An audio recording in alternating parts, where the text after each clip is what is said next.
Je suis Marcia, je suis autrice, compositrice, interprète et je suis dans le coin de Thibaut aujourd'hui.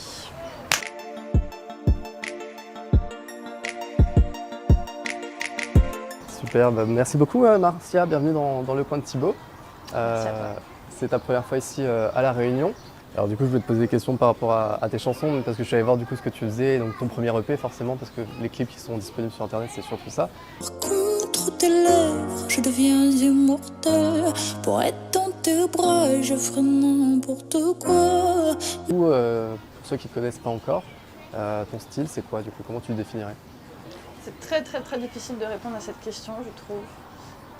Surtout quand on est en développement, parce que j'ai vraiment la sensation, après chaque concert ou après chaque session studio, que je me construis en même temps que je me rencontre. Et donc j'ai encore beaucoup de mal à mettre des mots sur le style que je fais. Surtout que je suis vraiment dans une recherche expérimentale artistique et musicale. Donc de toutes les manières, mon but premier c'est de proposer quelque chose de singulier, pas uniquement parce que intime, mais parce que j'ai pas envie de faire quelque chose qui a déjà été fait. Je trouve ça pas intéressant en fait, pas particulièrement intéressant. Donc j'ai du mal à mettre un terme dessus, mais comme je chante en français, je dis que c'est de la chanson française, mais comme c'est assez c'est quoi le mot? C'est pas indépendant, c'est-à-dire que j'essaie de m'éloigner, de me libérer de certains formats traditionnels qui sont par exemple couplet-refrain, pont-refrain. Bon, parfois je le fais aussi, mais pas systématiquement d'ailleurs. C'est quoi? C'est que des couplets ou que des refrains? En tout cas, c'est moins traditionnel en termes de format. Parfois il n'y a pas de couplet, parfois il n'y a pas de refrain, c'est un peu particulier. Du coup, j'appelle ça de la chanson française alternative. D'accord. Parce que dans les premières chansons en tout cas que j'avais pu voir, ça avait l'air un peu dark, un peu, tu vois, j'allais dire presque ado rebelle ou quelque chose comme ça, même si c'était un peu plus âgé que ça, mais il y avait un côté un peu comme ça, tu vois, brut, à fleur de peau. Est-ce que ça reste quand même un peu dans cette veine ou ça aussi ça a un peu évolué? Le côté à fleur de peau, oui. Enfin, c'est pas vraiment à fleur de peau, je dirais plus que je suis aussi en quête systématique de sincérité et d'authenticité, de nudité presque, métaphoriquement parlant.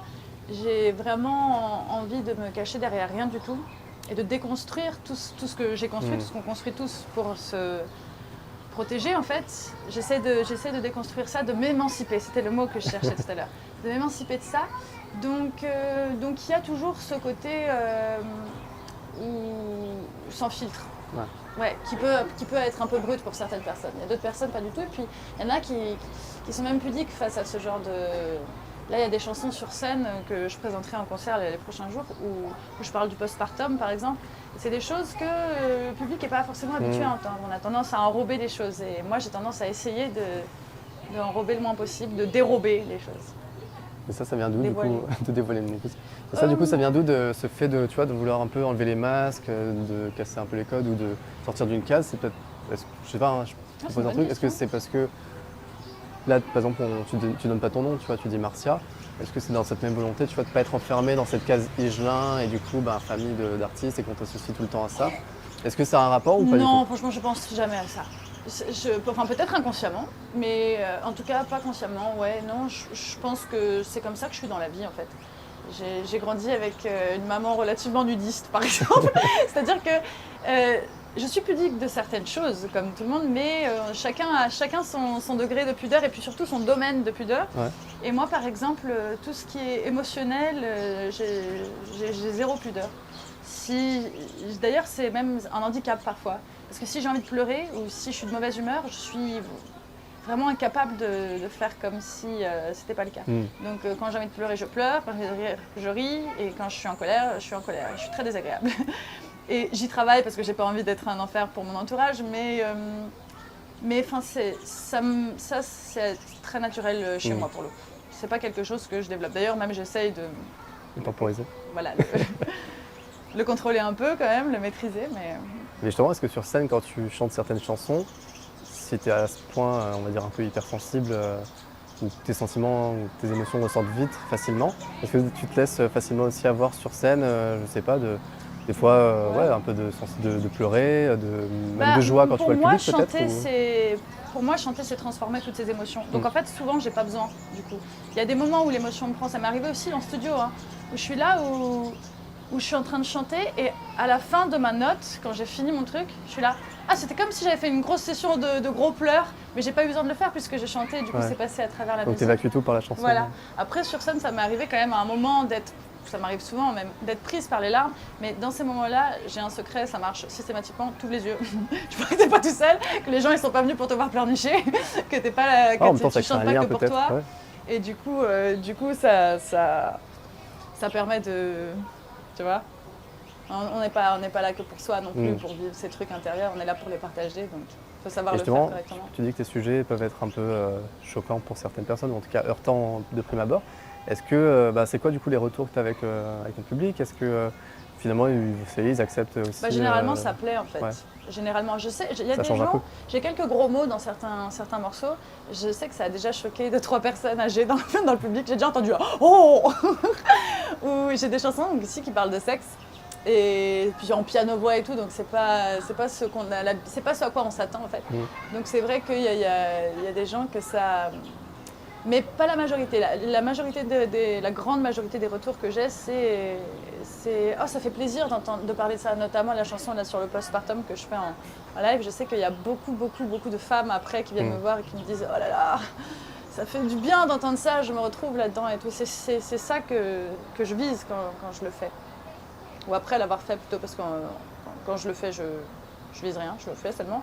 Mais après, je me dis, ah, c'est chouette, j'espère que ça pourra résonner, parce que moi, j'ai jamais entendu parler de ça en chanson.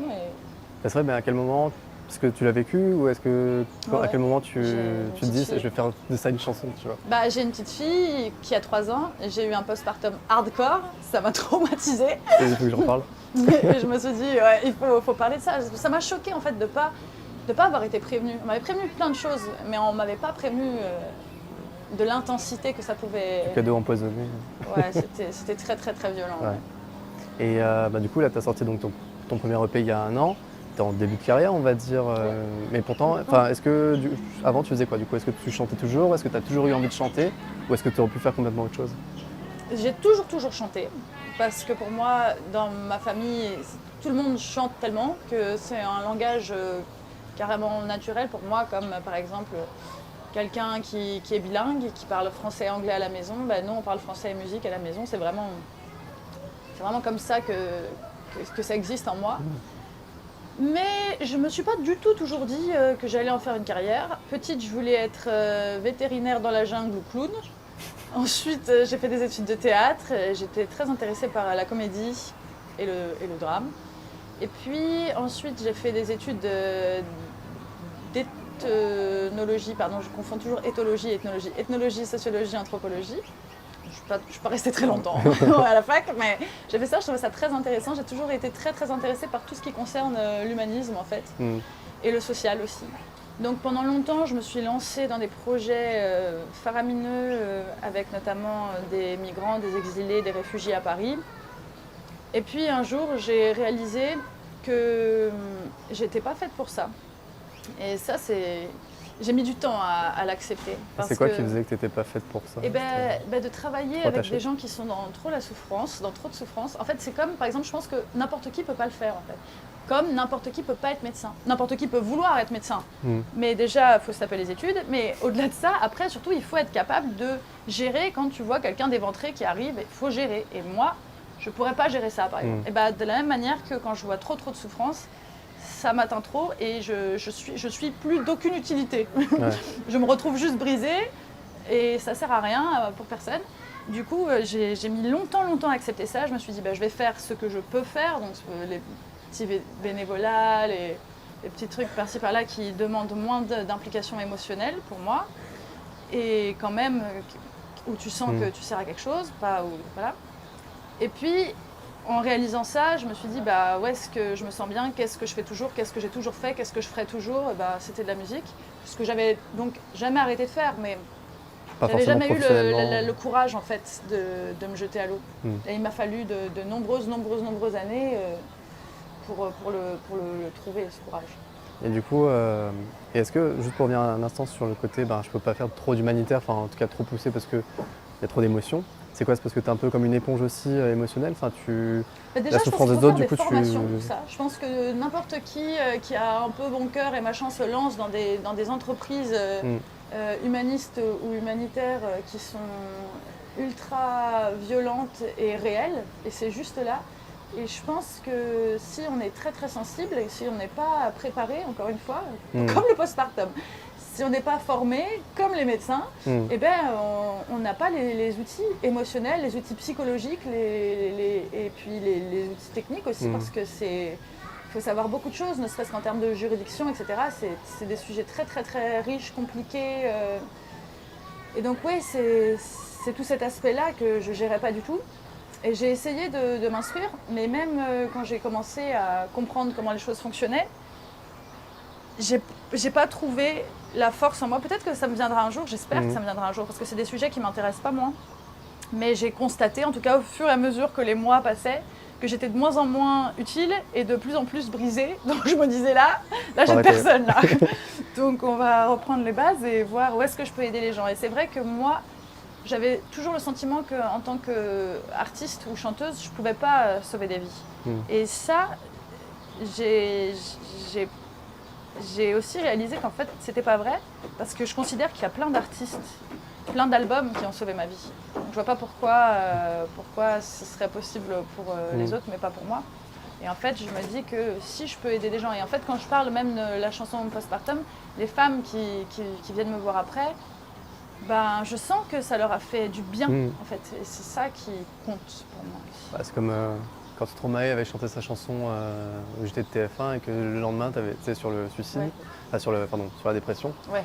Et du coup, le lendemain ou le soir même, tu avais le standard voilà, par exemple. Des trucs antidépression qui ont explosé, tu vois. Donc, effectivement. Et puis après, tu peux aussi être une artiste engagée et peut-être, je sais pas, écrire sur... Mais ça aussi, c'est un truc, la visibilité. Ouais. Quand on est un petit artiste en développement, qu'on ne se donne pas les moyens etc., ce qui était mon cas.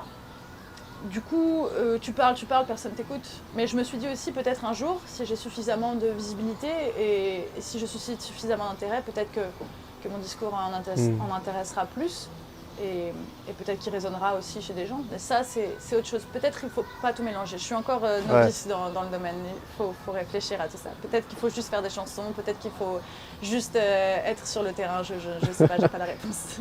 Et tu parlais, tu sais, que tu as toujours baigné dans la musique, effectivement. Du coup, vu que tu es né dans une famille où il y a que... Enfin, je ne connais pas toute ta famille, mais il y a plusieurs grands musiciens. C'était comment, du coup, ton enfance dans toute cette famille? Est-ce qu'on chantait tous les week-ends? Est-ce qu'il y avait des artistes de tous les côtés qui venaient à la maison? C'était quoi ton enfance, du coup? Alors, c'est très, très, très drôle parce que les gens ont une image... Il y a déjà des gens qui, quand je leur ai parlé du langage là, dont je te parlais tout à l'heure, il y a déjà des gens qui me disaient « Ah, mais vous parliez en chantant !» Non. C'était comme une musicale à la maison. Je suis rentrée de l'école. Non, pas du tout. On est une famille, tout ce qu'il y a de plus typique, normal, avec des gens qui se parlent pas, des gens qui se font la gueule, quelques repas de Noël ratés, parfois pas de repas de Noël du tout, surtout tout le monde est occupé un peu partout. Il y a par exemple, beaucoup de gens me parlent de ma tante parce qu'on est assez proches d'âge, mais on se connaît absolument pas, j'ai pas son numéro, elle n'a pas mon numéro, on s'est un peu vu quand on était petite. Ta tante, c'est Isia, du coup? Ouais, Isia. On s'est un peu vu quand on était petite, mais voilà, on n'a pas tissé certaines choses, comme souvent avec les tantes, les cousins, ça arrive très souvent. En fait, c'est comme dans n'importe quelle famille. En plus, mes parents se sont séparés assez tôt et moi j'ai vécu avec ma mère. Donc non. Mais ta mère qui était aussi musicienne, non? Non, pas vraiment. Elle était bassiste, elle faisait de la basse, elle dansait aussi, mais elle n'en a jamais fait carrière du tout. Elle était aussi mannequin, elle était aussi actrice, elle a été surtout maman. Elle a fait beaucoup de choses. Directrice artistique, naturopathe. Aujourd'hui, elle est hypnotiseuse, donc c'est pour vous dire qu'elle a rien à voir. Une carrière. Mais hypnothérapeute, pardon.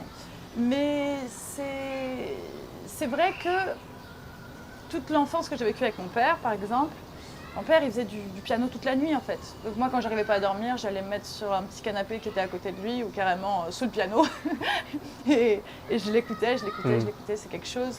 J'ai toujours vu les gens de mon entourage, mes parents, leurs amis, être des gens, des créatifs, des artistes, Pour moi, c'est des transformateurs. C'est vraiment un langage. On prend les émotions, on prend les expériences, les bonnes, les mauvaises, tout, et on les transforme. On s'en libère, on s'en émancipe, mais surtout, on en grandit. En fait, en chantant ou en jouant, pour moi, ça relève vraiment de la transformation d'énergie et d'émotions. Et c'est très thérapeutique. Et c'est une grande chance d'avoir ce langage, je trouve, parce que c'est un outil, c'est un vrai outil. C'est un vrai outil thérapeutique, c'est un vrai outil de développement personnel, en fait. C'est très fort. Parce que même les sons, c'est quelque chose de très... Ça résonne. Ouais, ça prend tout le corps. Les danseurs aussi, hein, vraiment tout. Les peintres, les sculpteurs, c'est pareil. Hein. Les boulangers, les cuisiniers, tout ça, ils font, les créatifs, pas seulement les artistes. Dans ce qu'ils font, ils transforment. D'ailleurs, on le dit même, elle a cuisiné avec amour, alors c'est meilleur, c'est la même chose. Et du coup, parce que par exemple, tu vois, il y a Alexandre Astier qui est aussi né dans une famille où il n'y avait que des comédiens, par exemple. Lui, ou en tout cas, il était beaucoup aussi dans la culture. Tu vois, il a appris à jouer du piano, du violon, je crois aussi de la guitare. Enfin, est-ce que toi aussi, tu as baigné tellement là-dedans qu'on t'a appris toute jeune aussi plusieurs instruments ou rien du tout? Non, nous, on a tous un gros défaut dans ma famille. On l'a tous, on manque tous terriblement de discipline. Non, mais c'est une catastrophe. Hein. C'est vraiment, c'est une vraie catastrophe. J'y travaille, mais c'est très dur de développer ça plus tard quand on n'a pas eu dans l'enfance. On n'a tous pas eu de discipline. On a eu tous beaucoup d'encouragement. C'est-à-dire que mon père, ma tante, moi, ma petite sœur aussi qui fait de la musique, on a eu un grand luxe, le grand privilège d'être dans une famille de musiciens quand on veut faire de la musique, c'est qu'on est compris. Pour la grande majorité, on est compris. Notre et personne qui va te freiner pour te dire... Personne va dire non, il faut à tout prix que tu aies ton bac d'abord, parce que sinon, non, mais c'est pas un métier. Si, c'est un métier. Dans notre famille, c'est un métier, tout le monde le fait, tout le monde gagne sa vie correctement, tout le monde... Donc ça, c'est possible. Et en fait, d'avoir cet encouragement-là, cette possibilité-là, cet horizon-là, eh ben, c'est un luxe, en fait, par rapport à beaucoup de jeunes musiciens qui doivent se battre avec leur famille pour leur faire comprendre que c'est réellement ce qu'ils désirent, quoi. Et justement, toi qui te lances du coup, qui commence ta carrière, tu disais que tu es toute jeune dans ce métier. Est-ce que, même si tu l'as enlevé, je te poserai une question là-dessus après, mais Higelin, du coup, est-ce que ça t'aide quand même, ou en tout cas au tout début, à peut-être donner un poids peut-être aussi à ton projet, plutôt que quelqu'un, encore une fois, de lambda qui sortirait et qui dirait je veux faire de la musique, quoi. Je dirais moite-moite. Avec une légère majorité que ça aide quand même. Ça aide parce que même les gens qui vont pas aimer ou qui ont des très mauvaises a priori, même les gens qui vont se dire tout de suite ah bah forcément c'est facile parce que c'est Higelin, même ces gens-là ils vont ouvrir le mail parce qu'il y a écrit Higelin. Donc ça c'est une chance à ce niveau-là. Mais beaucoup de haine gratuite quand même. Ah ouais. Ceci dit, il y en a quand même vraiment moins. J'ai beaucoup plus d'amour gratuit. En tout cas de la part du public, par exemple, que de haine gratuite. Ça c'est sûr. Je dirais 70% d'amour gratuit, pour lequel vraiment je suis très reconnaissante, contre 30% de haine gratuite. Mais bon, je gagne au change. Est-ce que c'est des gens qui te disent que tu es pistonné ou que machin? Oui, soit que je suis pistonnée, soit que j'ai zéro talent et que si je suis là, c'est uniquement parce que je suis la fille de machin. Tout ça, c'est totalement faux. Je me suis faite de A à Z. Après, par contre, c'est vrai que le Higelin, au début, il a permis d'ouvrir certaines portes de salles. Je sais pas moi, en fait je sais pas si le faux je suis là juste parce que je m'appelle Marcia Higelin, si le faux j'ai été programmée parce que je m'appelle Marcia Higelin. Mais bon, les programmateurs ils sont pas complètement fous non plus, ils viennent voir le spectacle avant de dire quoi que ce soit, ils te programment pas, ah oui c'est Marcia Higelin, tiens on va la programmer, non ils viennent voir, j'ai eu plein d'avis négatifs de programmateurs aussi qui disaient non nous ça ne nous parle pas, on va pas la programmer. Ça reste quand même... Après Higelin ça a quand même aussi, c'est un peu comme une marque tu vois, j'ai envie de dire, enfin, même moi je te connaissais pas avant de voir ton nom. Et tout de suite, en fait, ça gage de qualité, en fait, c'est se dire, tu vois, ton grand-père, il a marqué toute une génération. Moi, si j'en parle à mes parents, ils connaissent toutes les chansons. Et c'est des chansons, tu vois, c'est pas la variété normale. Enfin, il y a un peu un côté comme toi où tous, vous avez votre identité. Ton papa, par exemple, Arthur H, pareil, tu vois, même dans les clips, je trouve qu'il y a un peu de ressemblance. Je sais pas s'il y a de l'inspiration ou pas, mais tu vois, dans ce côté un peu, presque un mini-film, vos clips. Ou en tout cas, il y a des clips de ton père que... Je sais pas, que tu vois jamais, de la façon dont c'est fait, dont c'est filmé. Aujourd'hui, tu vois plus des clips comme ça. Je trouve qu'il y a vraiment une patte, tu vois, spéciale et tout. Et en tout cas, pour moi, en tout cas, c'est gage de tiens, en tout cas, ça peut être intéressant parce que son papa, son grand-père, ils ont fait des chansons hyper intéressantes et ils avaient une patte, un univers. Donc sûrement qu'elle doit avoir aussi un univers. Et au final, tu vois, j'ai écouté un peu tes sons et je trouve qu'effectivement, je sais pas si c'est pas lié, tu vois, mais ça se confirme en tout cas. Il y a un truc différent des autres artistes. Il y a une patte, il y a un univers, il y a un clip, enfin il y a un style différent. Si tu écoutes ma sœur aussi, tu vas voir, ça n'a absolument rien à voir. Et pourtant, on est très proches en génération, on écoute les mêmes choses. Elle me fait beaucoup de retours sur ma musique, je lui fais beaucoup de retours sur le sien et tout. On construit beaucoup ensemble. Mais pourtant, ça n'a vraiment rien à voir. Je sais pas, je pense qu'on a plusieurs choses dans la famille. On est des cultivateurs de la beauté et de la singularité. Et on est des amoureux de l'art, vraiment l'art, pas seulement de ce qui est musical, mais de la recherche, de la quête artistique en fait. Et du coup, on a tous des opinions bien tranchées, des personnalités fortes, des caractères différents. Donc, non, on n'est pas, il n'y a pas une identité Higelin, mais c'est vrai que ce qui nous rassemble, c'est qu'on est tous différents et qu'on arrive tous avec quelque chose d'un peu différent. Ouais, c'est vrai.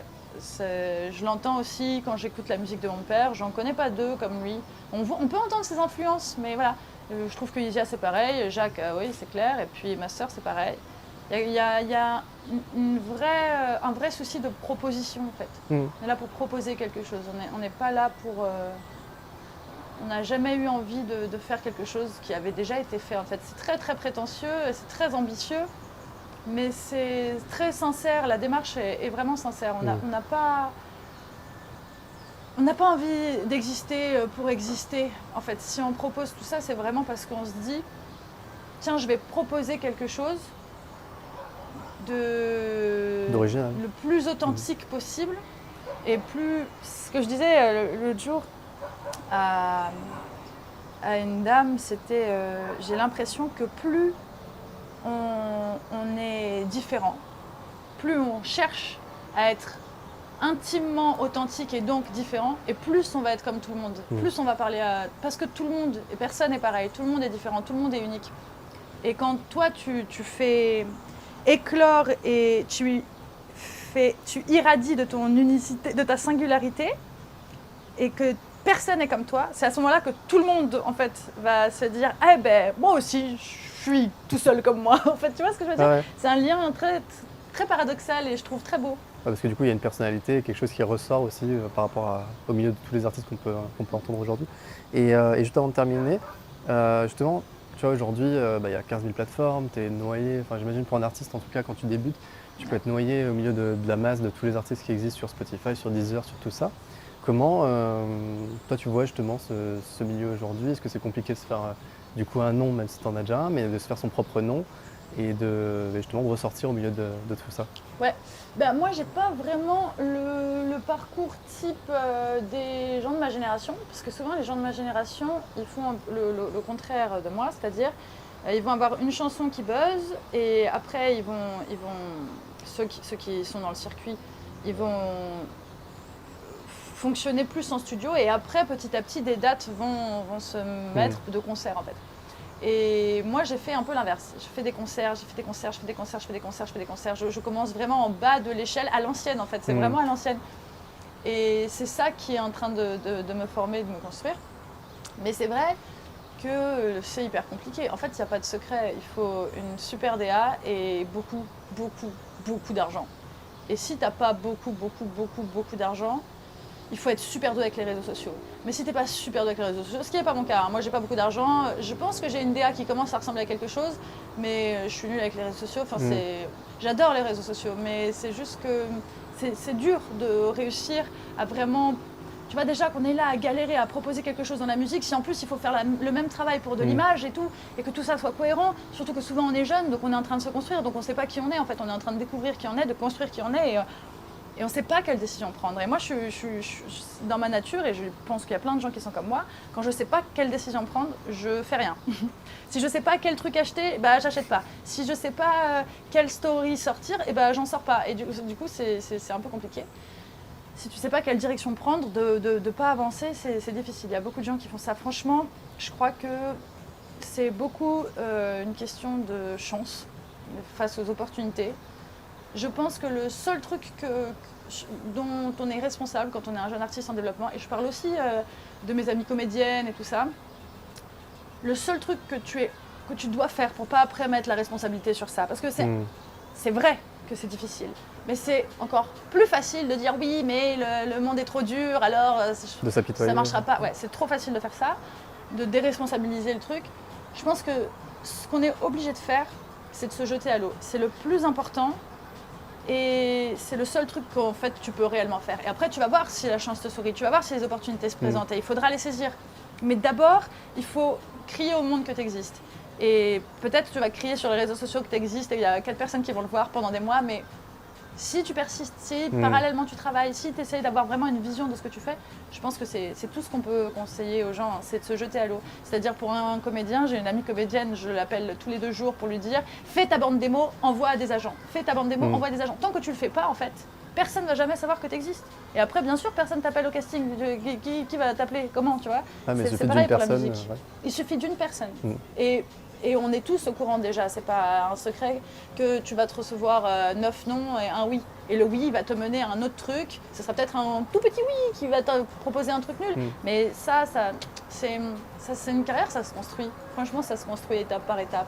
C'est boule de neige, parfois la pente est longue et pas très pentue, mais... Ouais, ça avance quand même.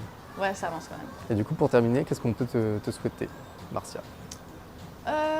C'est une très bonne question, c'est très gentil d'y penser. Vous pouvez me souhaiter...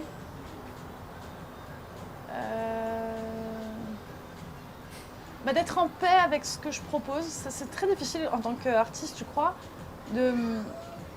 Par exemple, je connais pas d'artistes ou très peu d'artistes, très peu de projets qui sortent un truc et qui l'aiment et qui sont capables de l'écouter, qui sont capables de le défendre. C'est quelque chose qui est très difficile. Moi, mon premier EP, je peux pas l'écouter. J'ai beaucoup de mal à le défendre. C'est très compliqué. Pourtant, je suis très reconnaissante d'avoir eu l'opportunité de le faire parce qu'il m'a menée à là où j'en suis artistiquement aujourd'hui. C'était une étape obligatoire, mais c'est difficile de se regarder, c'est difficile de s'entendre. Du coup, j'espère... Là, je suis assez fière des derniers morceaux que j'ai enregistrés. J'en suis contente. Les semaines passent et je suis toujours contente, donc je me dis, bon, ça va. Parce que ça va sortir encore dans quelques mois, donc le temps passe, tu changes et les musiques, elles ont été cristallisées, donc c'est délicat. Je vais demander plusieurs trucs, hein. Du coup je me dis qu'est-ce qu'on me souhaite. Vous pouvez me souhaiter beaucoup de succès, beaucoup de paix avec ce que je crée, de résonner chez un maximum de personnes. Et voilà, toutes les meilleures, toutes les plus bienveillantes pensées du monde, hein. Souhaitez-les-moi, je les prends, je les prendrai toutes. Eh bien on te les souhaite. Merci beaucoup Marcia. Merci à toi Thibaut, merci beaucoup.